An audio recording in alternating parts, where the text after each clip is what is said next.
Bonjour et encore une fois, bienvenue sur votre chaîne IATS Academy e-Learning Course.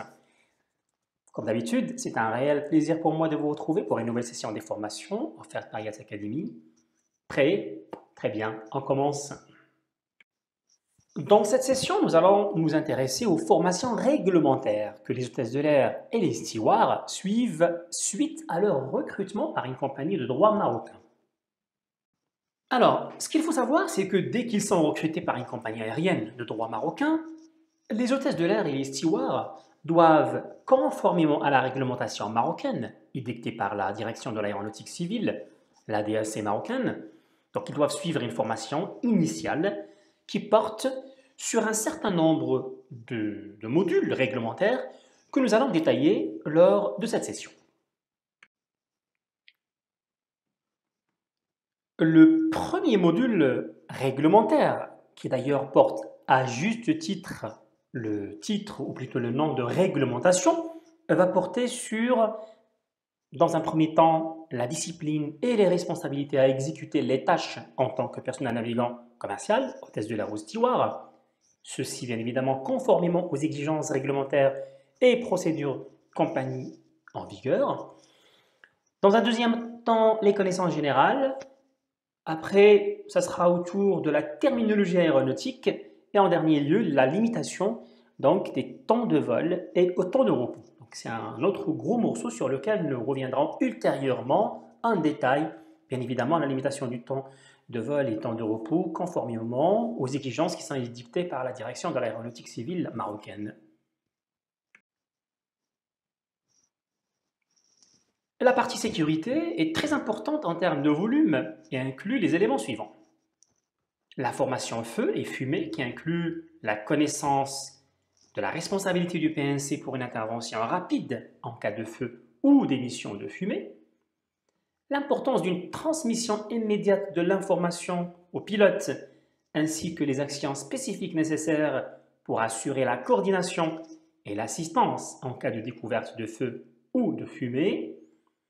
la nécessité d'un contrôle fréquent des zones présentant des risques de feu, y compris les toilettes, et les détecteurs de fumée associés au niveau des toilettes, bien sûr, la classification des feux, les techniques d'utilisation des extincteurs, c'est-à-dire quel extincteur associé à quel type de feu, les conséquences d'une mauvaise utilisation et utilisation des extincteurs dans un espace restreint, fermé, les procédures générales des services de secours, la formation à la survie dans l'eau et dans les zones d'exploitation, désert, jungle, les méthodes utilisées pour inciter les passagers et assurer un contrôle de la foule en cas d'évacuation, les règles de rangement des bagages et des équipements en cabine, l'importance d'une répartition adéquate des passagers en cabine pour des raisons de centrage, ainsi que les passagers à mobilité réduite, pour qu'ils occupent les sièges qui leur sont assignés, les tâches à effectuer en cas de turbulence, les précautions en cas de transport d'animaux vivants en cabine, et enfin l'identification des circonstances où les PNC ont l'autorité et la responsabilité de déclencher une évacuation d'urgence. La formation de secourisme comporte, entre autres, la formation au premier secours, secourisme et utilisation du contenu des trousses de premier secours, ce qu'on appelle dans la terminologie de l'aviation la pharmacie PNC, les premiers secours liés à une formation de survie et d'hygiène appropriée, les effets physiologiques d'un voyage en avion en insistant particulièrement sur l'hypoxie, la prise en charge des passagers suite à une maladie, bien évidemment, ou une blessure ou autre problème de santé, l'utilisation des bouteilles d'oxygène et des masques à oxygène, l'extraction d'un passager de son siège, la prise de pouls radial, la réanimation artificielle et enfin l'identification et la prise en charge des passagers ivres, agressifs ou sous influence de la drogue. Alors bien évidemment, nous reviendrons en détail sur toute la partie secourisme dans le module secourisme qui va donc justement que nous démarrerons une fois qu'on aura terminé avec toute la partie sécurité. Dans la partie sûreté, les instructeurs PNC vous enseigneront les éléments suivants. D'abord, les connaissances des actes d'intervention illégale déjà perpétrés dans l'aviation civile, des attentats terroristes et des menaces actuelles, ce qui vous donnera une idée sur le concept de sûreté dans l'aviation civile. Connaissance du cadre juridique pour la sûreté de l'aviation civile, les connaissances des objectifs et de l'organisation de la sûreté de l'aviation civile, notamment des obligations et des responsabilités des personnes qui effectuent les contrôles de sûreté, y compris le PNC, les connaissances de procédures de contrôle d'accès,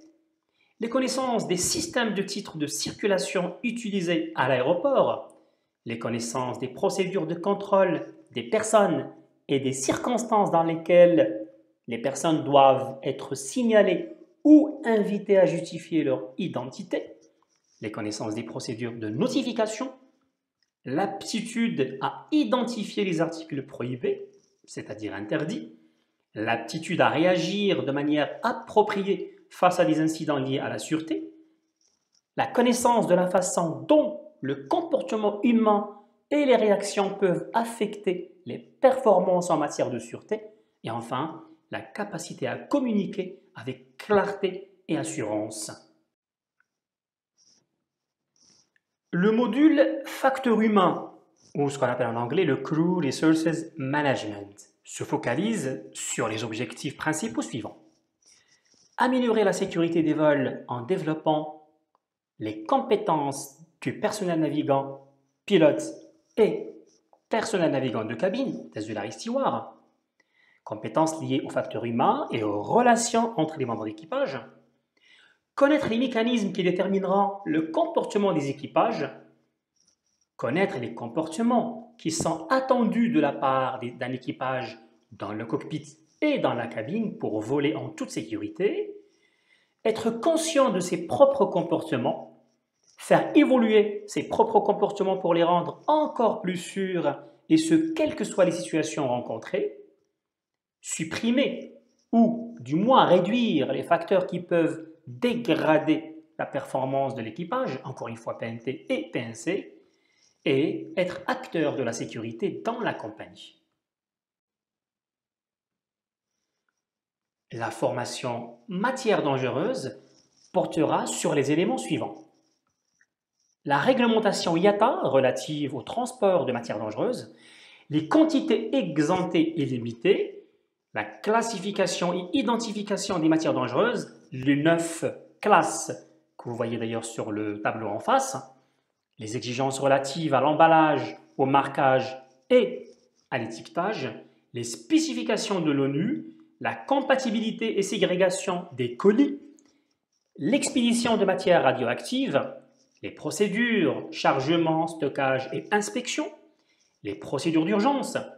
la mise à jour relative aux exigences concernant les bordereaux d'expédition aérienne, les attestations de l'expéditeur de marchandises dangereuses et les notifications du commandant de bord. Bien évidemment, nous reviendrons en détail sur tous ces éléments quand nous traiterons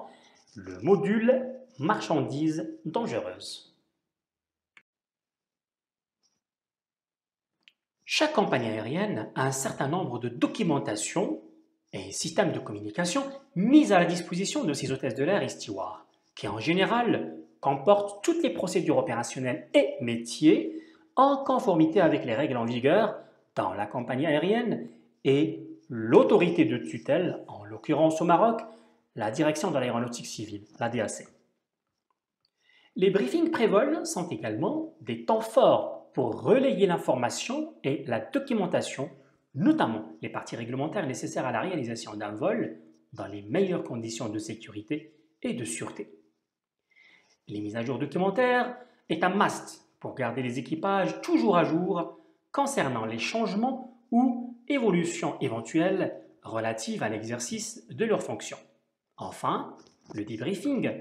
en fin de vol est un moment crucial qui permet d'échanger des feedbacks entre membres d'équipage et permettre une meilleure remontée de l'information horizontalement et verticalement entre membres d'équipage et opérations aériennes. La session d'aujourd'hui consacrée à la formation initiale en faveur des hôtesses de l'air et stewards suite à leur recrutement par une compagnie aérienne au Maroc est à présent terminée. Je vous remercie de l'avoir suivi. Sur ce, je vous dis au revoir et à la prochaine pour une nouvelle session et un nouveau thème. En attendant, restez chez vous. Fi amanillah.